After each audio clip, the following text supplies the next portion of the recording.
around the concept of sustainability is it's not just about money in terms of where the money comes from. Clearly, that's an important piece, but it's how you spend the money. And you being the employee, you being the employer, et cetera. And if you look over the last 10 or 15 years, what you look at, the things that will pop at you as Austin took place, okay? Shot up like a reed, okay?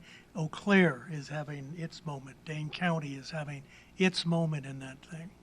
The question is, however, if we just run after the audience or the target market of the next 2 to 3 years and we chase, as I've said, debt service, housing, et cetera, well, that's great, but what about 5 years down the road? What about 10 years down the road? And what we know is that the millennial workers are now having families, they're actually having children. And so the question that you have to address if you're going to be sustainable is, how attractive are we to that young worker family as they now have children in education? How attractive are we to that young worker family when they start to become middle-aged worker families and have to worry about the cost of higher education or technical training or what else it may be?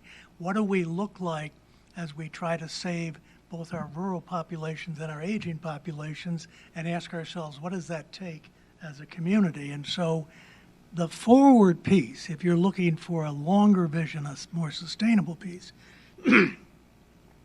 is to look down the horizon and understand how what you're doing now can help you be more competitive 5 years out, 10 years out, what have you, okay? Because the field's going to be crowded at that front end where we're just spending money, okay?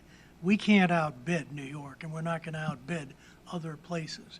But what we can do is show them things. I mean, the Secretary Hughes talked about quality of life in Wisconsin, and I mentioned earlier, we have 16 markets, 17 markets in this state, okay? Eau Claire is a real place with real history, with real energy. So is La Crosse, so is Appleton, so is Oshkosh, so is Milwaukee, Racine, Kenosha. All of those places have stories to tell, not all positive. And so you begin to ask yourself, how do you put these pieces together, and how does that go with that $20,000 investment? So yes, we want to put housing on the line, but we want to make sure we're talking about affordable housing. We're talking about workforce housing. We may want to be more concerned about where that housing is, et cetera, okay? Rather than just saying any old house you want to buy, okay? There are a variety of different ways to look at this.